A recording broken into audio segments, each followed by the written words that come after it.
미얀마에서 쿠데타가 일어난 지 벌써 4개월이 넘었습니다. 극심한 정치적 혼란 속 미얀마 국민의 삶도 점점 더 어려워지고 있는데요. 자, 이 안타까운 상황에 국제사회 그리고 우리나라에서도 경제적인 통제로 군부를 압박해야 한다는 목소리가 높아지고 있습니다. 글로벌 ET 서영민 기자와 함께 알아봅니다. 안녕하십니까? 안녕하세요.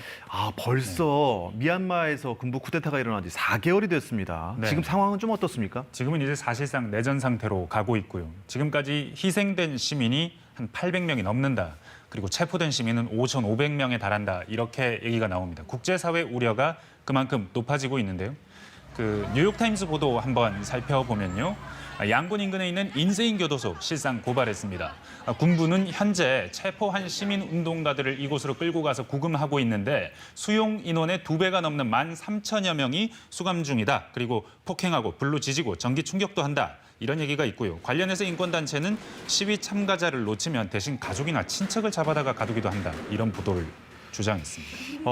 상황이 많이 안 좋은 것 같습니다. 그런데 지금 미얀마 경제 상황이 또 말이 아니라면서요? 안 그래도 코로나19 때문에 안 좋은데 이번에 이렇게 정치적으로 불안하니까 시민들이 여기 그림 보시면 은행 앞이거든요. 은행입니까? ATM 앞에 줄을 저렇게 엄청나게 서고 있습니다.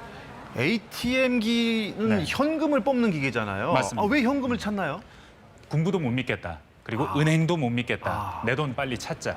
왜냐하면 지금 미얀마 통화 가치가 계속해서 떨어지고 있기 때문에 빨리 찾아서 암시장에서 금이나 달러 사자 이런 종류의 분위기가 있다는 분석이고요. 또 다른 분석도 있는데 미얀마가 돈을 찍을 때 지폐 원자재, 부품 이런 게 필요할 텐데 이걸 공급하는 독일 기업이 지난 3월부터 영업을 중단했다는 겁니다. 그래서 지폐 공급이 부족할 수 있다는 우려가 있어서 미얀마 최대 은행 KBG는 하루 인출 한도 13만 원으로 제한하고 있고 그러니까 불안해서 더 돈을 찾으려고 하는 겁니다. 13만 원밖에 못 찬데도 불구하고 줄을 서서 현금을 찾고 있습니다. 게다가 끼니 걱정도 해야 한다면서요. 맞습니다. 이 쿠데타 이후에 외국 자본이 계속해서 빠져나가고 있는 상황이거든요. 게다가 공장 가동도 중단이 잇따르고 있는데 미얀마는 사실 봉제 산업이 발달해 있습니다. 여기서 실업자가 20만 명이 나왔다. 이런 분석이 있습니다. 근데 물가는 오릅니다. 물자는 부족하니까요. 그러니까 시민들이 생활고열을 겪을 수밖에 없는 상황으로 내몰리고 있는 겁니다. ဝတ်သားစားတဲ့နေရာမှာငပိတော့ပဲစားလို့ရတယ်ငပိစားမယ့်နေရာမှာအဖြူတွေပဲစားတော့စားနဲ့အဖြူထမင်းနဲ့ပဲစားရတော့အခုဒီနေ့ဆိုရင်ကျွန်တော်တို့မှာဒီနေ့ထမင်းကြောင်မချက်နိုင်ဘူး 자, 상황이 이런데도 미얀마 군부는 요지부동 전혀 움직일 상황이 아니고 생각도 없고 그래서 안팎으로 이 군부의 자금줄, 돈줄을 좀 끊어서 압박해야 되는 거 아니냐 이런 의견이 나오고 있죠. 그게 바로 가스, 에너지원입니다. 여기 화면 한번 보시면요. 미얀마의 가스 광이 굉장히 크고요. 이게 미얀마 국영석유공사가 지분의 한 25%를 가지고 있습니다. 가스가 나오면 이 다국적 회사들이 팔고 판 돈의 25%는 국영석유공사 통해서 군부로 가는 겁니다. 이게 수천억 원 다 합치면 연간 조 단위가 된다. 요걸 끊어야 한다라는 분위기가 많고요. 그래서 쉐브론, 토탈 같은 다국적 에너지 회사들은 일부 배당을 중단하기도 했습니다. 쉐브론, 토탈, 한국의 포스코도 보이네요. 일부 중단했다는 거 무슨 조치를 취했다는 얘기죠? 맞습니다. 이게 우리 포스코한테 이 가스전이 황금알 낳는 거위입니다. 역사가 굉장히 깊은데 우리나라 해외 에너지 개발의 성공의 상징 같은 존재입니다. 저기서 해마다 이익이 수천억 원이 나고요.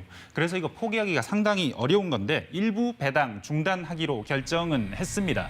이게 미얀마에서 중국으로 가는 쿤밍으로 가는 파이프라인 가스관에서 나오는 배당을 그만하기로 했는데 근데 이게 수십억 원에 그칩니다. 여전히 주는 가스 배당 수익 수천억 원이고요. 그래서 중단이 체면치레일 뿐이라는 얘기까지 나옵니다. 국제사회에서 지금 이 미얀마 군부 쿠데타에 대해서 압박은 상당한데 사실 기업들은 이 돈과 관련이 있으니까 참 이러지도 저러지도 못하는 상황일 것 같아요. 사업을 통째로 잃을 수가 있거든요. 배당 못 받은 미얀마 군부가 손 떼라, 다른 기업에 넘긴다 하면 사실상 수조 원대의 기회비용이 발생할 수 있는 겁니다. 포스코가 실제로 그렇고요. 그래서 앞서 언급한 다국적 기업들이 상징적인 조치만 취하고 있습니다. 포스코처럼요. 정말 압박이 될 조치는 좀 꺼리고 있는데 다른 한편 서방과 우리 회사들이 철수하면 중국이 그 자리에 들어가서 반사이익을 얻는다. 이게 바람직하냐? 이런 얘기가 있습니다. 그래서 대의와 현실 사이의 간극이 이렇게 큰 겁니다. 고민을 조금 더 해봐야 될 문제인 것 같긴 하고요. 아무튼 뭐 미얀마 상황이 좀 좋아졌으면 좋겠습니다. 서영민 기자 잘 들었습니다. 고맙습니다.